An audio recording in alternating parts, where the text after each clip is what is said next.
Hello, everyone. This is Kenan, and I am the author of the paper presented at the computing conference. And today I am presenting our paper, which is titled Mobile-Friendly Solution for COVID-19 Detection from CT Images. Uh, and I will start the presentation with the introduction to it. So we here develop a method that helps detect COVID-19.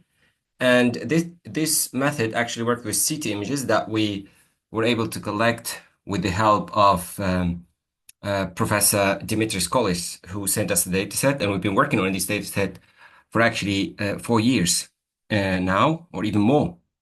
And we have been on a leaderboard for consequently for 3 of those 4 years. It's the Izmir Democracy University Lab. So we've made different attempts on this detection. Some of our attempts were more accurate, others were more like a lightweight solution.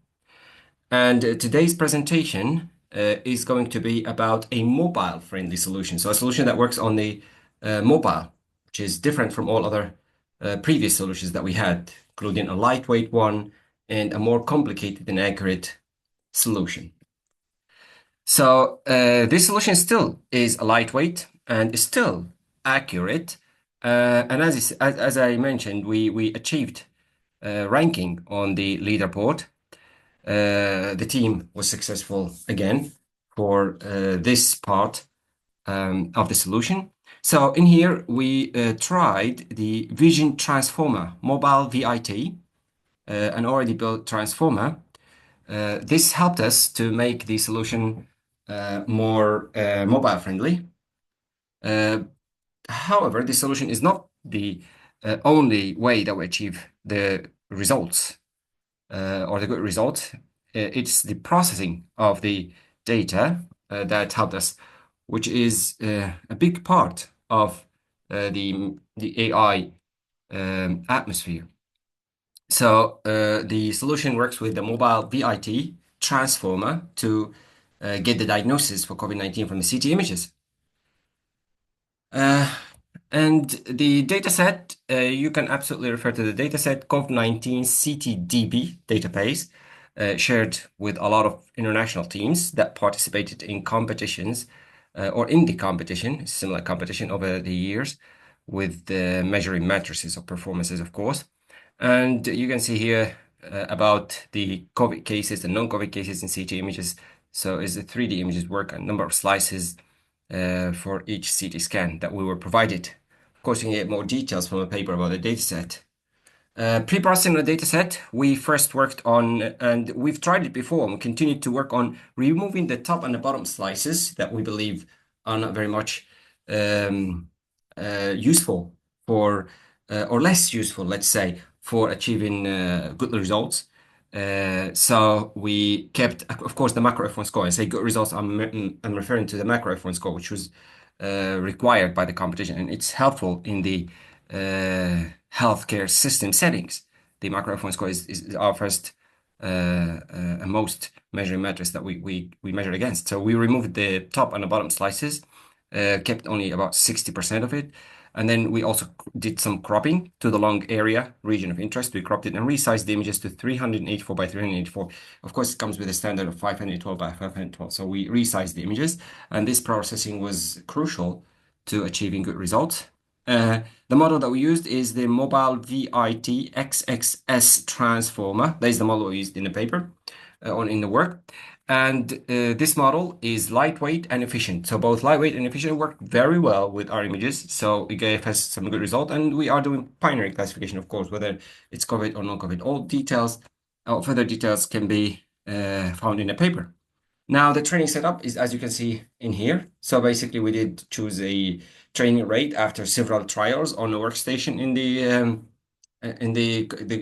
university workstation, tried different types of epochs, the batch size, and the optimizers, and we ended up with those as taking them the default settings for the built-in solution. So these are the training setups. You can see more, of course, in the paper. The prediction method. So we worked at slice level predictions at first, right? So we are predicting per slice. rather than per CT images. And then we did the majority voting for patients. So majority voting helped to decide whether the CT image referring to a patient was a COVID case or non-COVID case. And the final solution was robust, and in the paper it proves that, and it shows all these things. So this is how we did prediction using the model that we built, the predictive model. And the evaluation was based on accuracy, precision, recall. It can be seen in the paper, but mostly it's a macro F1 score that we have achieved that gave us the ranking on the leader report and got our results to be there. And then, yes, so you can see the improvement in the accuracy.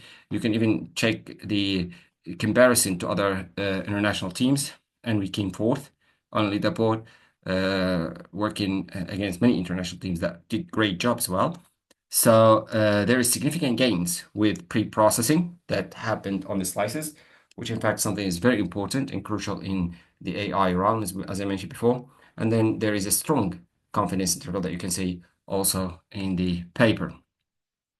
It's competitive to the state of the art, and it outperforms the baseline for sure. And of course, you have to outperform that. And it's an efficient mobile solution model, which is very crucial, very important at this point, is to make it still light and ready to be working on your mobile. So now from your mobile, the user or the patient, if you want to call, can check whether they, with CT images that they have with this type of data or with this type of knowledge, they can check whether they could be having a COVID or non-COVID with great accuracy. And yes, so it's an effective and lightweight model. Pre-processing was key and is mentioned in the paper.